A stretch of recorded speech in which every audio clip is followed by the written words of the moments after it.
What's going on, my beautiful people from YouTube? Let's talk about this crazy market that we're in right now, because I want you to know probably going to get worse. Again, it's not financial advice, but I've been around the block for over a decade now, and I've seen how some of these things play out. I've been on the receiving end of this, and it's never good. Ever good. I'm going to break down a couple of things that are going on, show you what's happened over just, 24, 48 hours, and give you an understanding of probably where we're going. At least it's how I'm looking at it and things that I'm seeing. So if you wouldn't mind, smash the like button for this video, because nobody really gets these videos, unless I say we're going to talk about mining, cryptocurrency mining. We don't get a lot of stuff going on.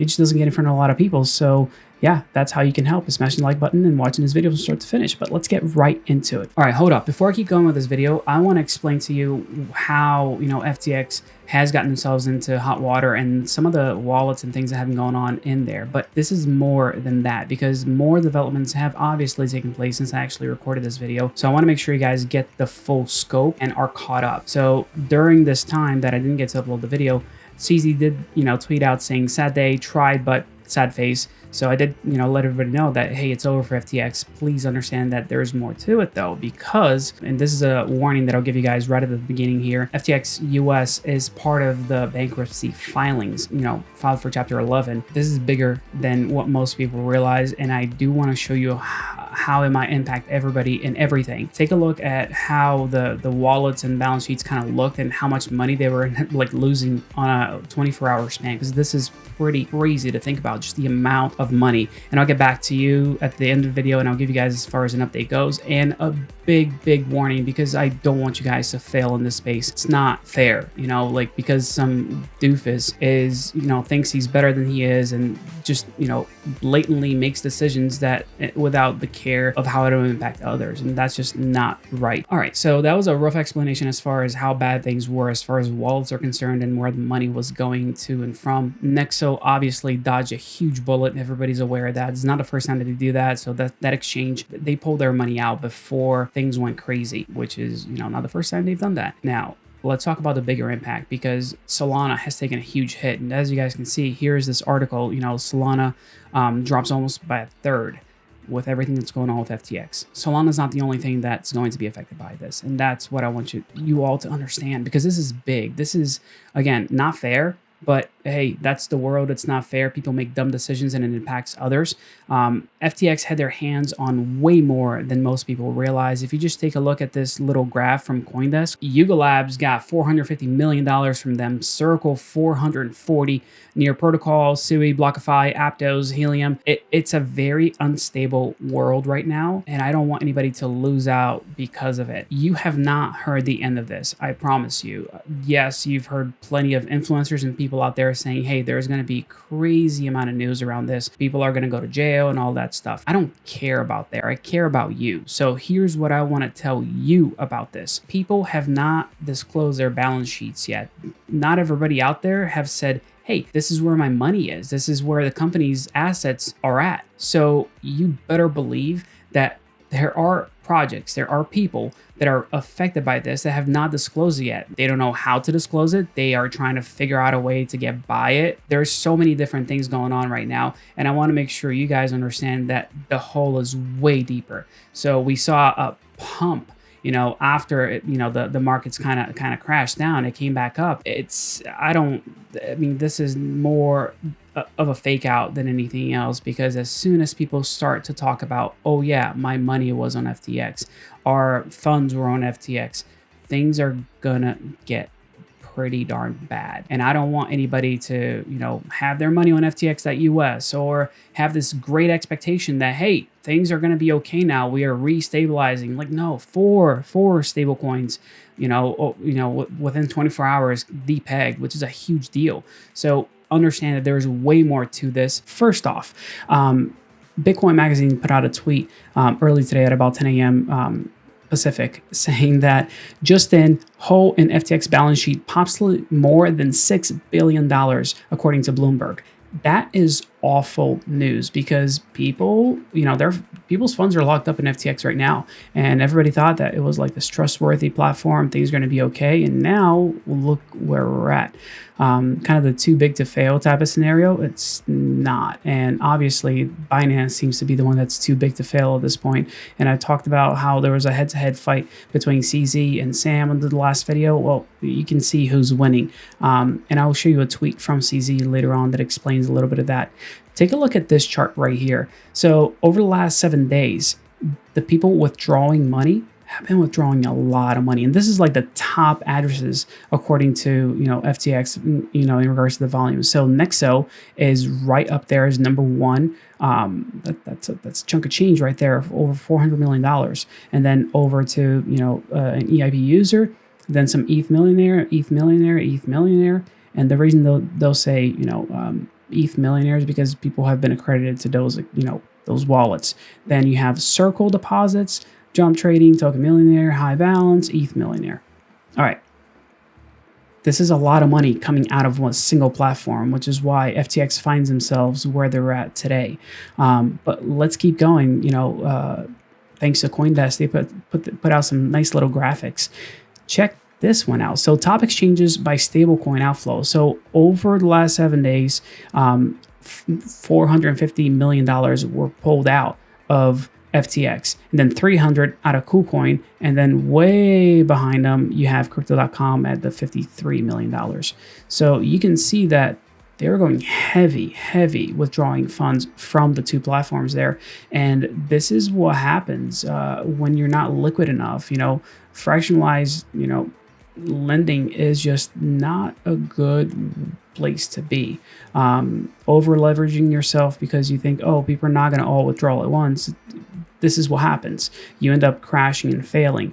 I will do a video on what that means exactly and how it started, but taking a look at the price now of FTX and the volume, you can see how it just came crashing down. I mean, it was like, boom, done.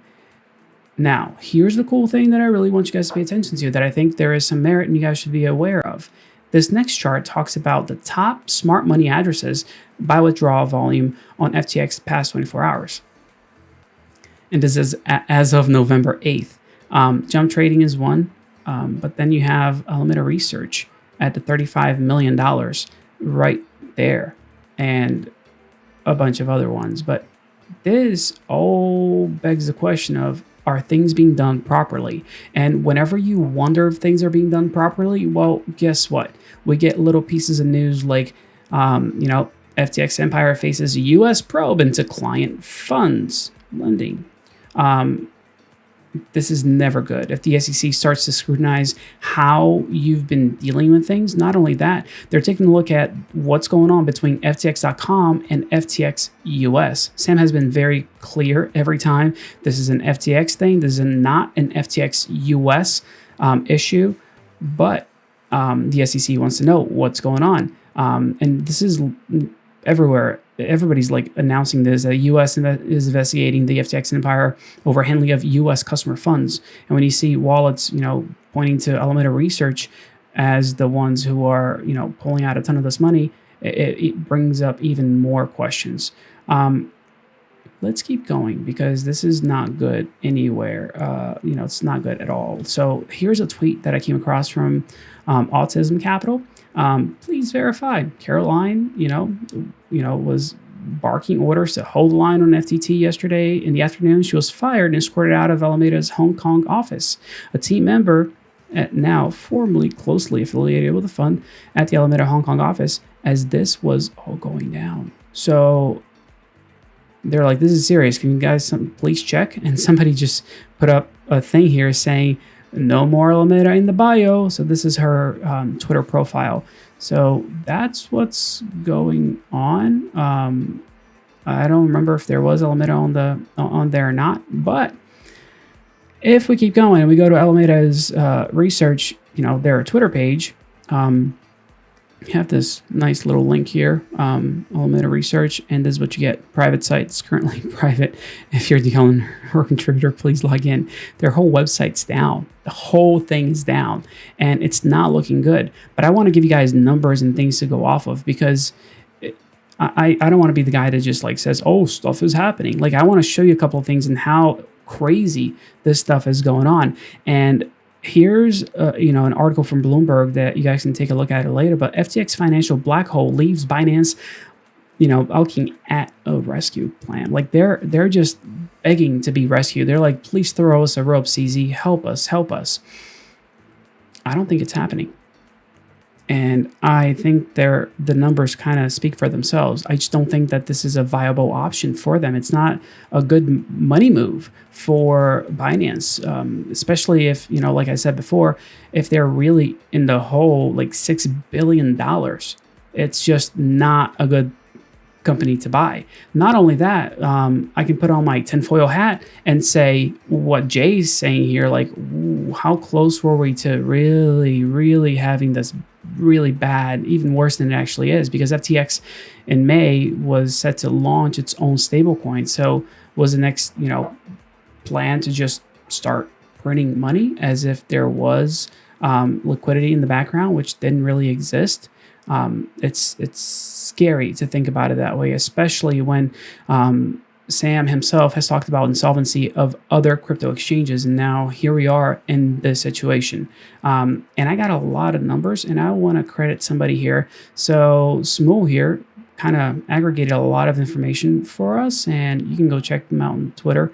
This is a little chart that they put together as far as like what they were holding, and this is Alameda plus FTX wallet composition as of today.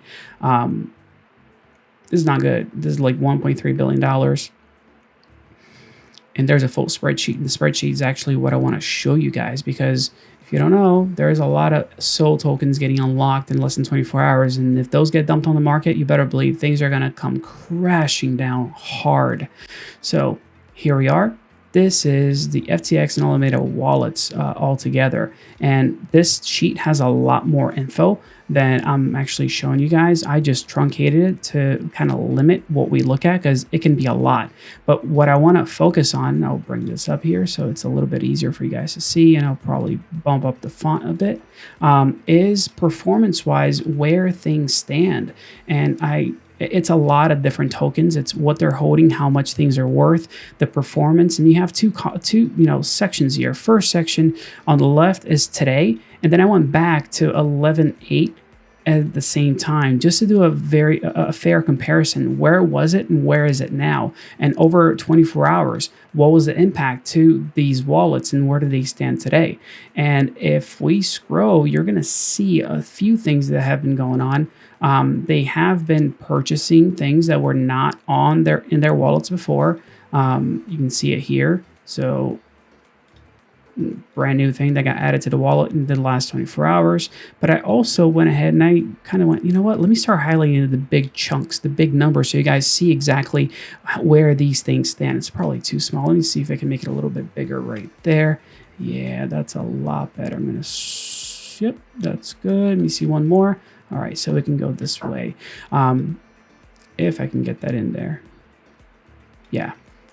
So here's where it was and where it's at now. The difference is, delta here on the right side is how much this is actually, this is the 24-hour difference. And I'll put that up there as 24-hour difference. And I just highlighted a few of them. So now this is in the green, right? So they had 8.4. Now they're at 13.5. So they're in the green over 5 right there.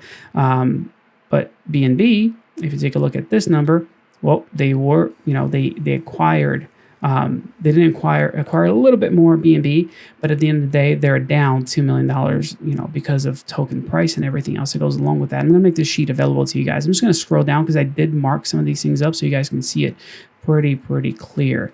Again, here we go. This is one that, was not exactly there, and now it is. So wrapped ETH, they added wrapped ETH.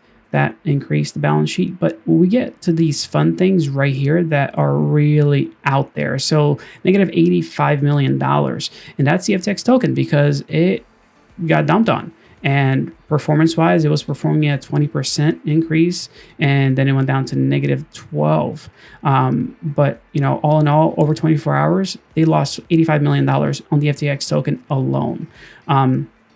This one here is a lending protocol that they apparently have used in the past. And the difference is, they had 20 and they now only have one. So that was a net positive. They moved that money somewhere to account for that amount of money kind of moving away there.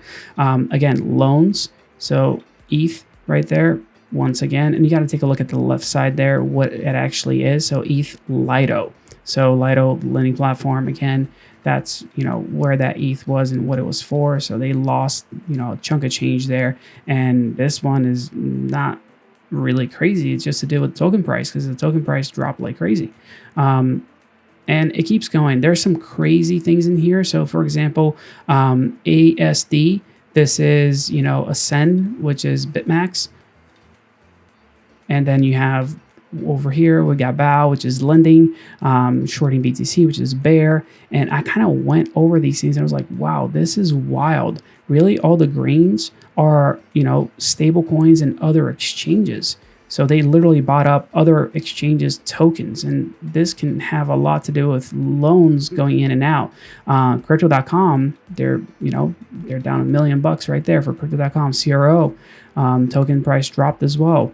But again, we get to the big ones that really matter, like this FTX token. And this FTX token is right on their platform. So it's not utilized where it's from. And there's the chunk of change that got, lost essentially. So it's down $714 million. This is a lot of money, guys. And you can keep going down. So you got Swap, got iPhoneX, you got Chainlink, lost money there. And I just highlighted some of these things. So this is a Turkish, trading platform. Then you have your stable coins. Those are all in the green. Somehow they managed to put more money into that. So they went from, where are we at? So USDC, they had $25 million and went to $42 million. But to make it a little bit more palatable, here we go. I just went in and I just did a quick sort as far as, top gainers and losers on this thing, because it's too hard to see it any other way. So if you take a look at how they lost a chunk of change, well, FTX token, and then they dump things like Alien Worlds NFT game, and this which one was this? This is Sol. It's a DEX on Solana, 100 Finance SRM, and Poly. This is Matic. So they kind of they took a lot of things to the chopping block, trying to salvage some things. GTM, this is going downhill quick too, but going down to see where the money is at. Well, the money is in Lido ETH. You got stable coins up the wazoo and other exchanges tokens. None of it is good. And at the end of the day, the the wallet itself went down from 1.9 billion to 1.2 billion. So they lost 667, almost 68 million dollars in 24 hours. Which brings me to a pretty important point. Do you really think that somebody that is doing okay with their platform would want to buy this? Like, what would be the reason for, Major League Baseball in the US? Like, it just doesn't make sense to me why CZ would do this, especially after this lovely tweet where he said, 2 big lessons. Never use a token you created as collateral. Don't borrow if you run a crypto business. Don't use capital efficiently. Have a large reserve. Binance has never used BNB for collateral, and that's their big problem. They use their own token as collateral, and that's just bad news bears, because if your token drops, well, you're done. You can't do anything about it. Your token price means to you more than anything else in the world, right? Which is why you saw what was going on with Alameda trying to buy the tokens at $22. And Caroline apparently is no longer there. I don't know if it's a rumor or if we're going to, sort that one out and figure out what's really going on. But now there are tweets out there that kind of go over the craziness as far as like the drama around this. I'm not going to go over that because this is not a reality show and you all have lives and better things to do. But there are plenty of people out there talking about it, and it is crazy. It's wild. I don't care. because it doesn't impact my life, and I want to make sure that I'm taking care of my funds, not my emotions, because this is money and it deserves a very specific type of attention, not my emotional one, because that's how people get hurt. It goes back to never investing more than you can afford to lose. And the sad thing is that some people weren't even investing. They're just parking their money somewhere, hoping for a decent return. They thought that their funds were safe, and this is what happened. So yeah, I would say 95% right now as far as crypto goes on stablecoin, and most of it, I would say another 95% of that inside of cold storage or my own hot wallet, not on anybody's platform, just because the whole market is unstable. Things are really going to come to light next week, I think. As soon as these things start coming to light, the bloodbath will continue as far as crypto goes. And yeah, I mean, Ponzi schemes, scams, you can call it whatever it is, because I think all of those names apply to what has happened, and I don't want y'all to lose out. You're going to see NFT projects going down. You're going to see lending platforms going down. I mean, I can't emphasize this enough. This is why I want decentralization, because you can't claim things to be decentralized when it's all VC funded, right? And this is what happens when some of those VCs go down and when they are holding other people's funds. So be careful out there. It's just a word of caution, and I want you all to succeed. I want to see you do well, because when y'all are happy and making money, well, I'm happy. Like, I'm happy that you're happy. I know it's a weird backwards thing, but it works, and I like it, and I enjoy to see you all succeed. So have a great one, and I'll catch you guys on the next video. Take care.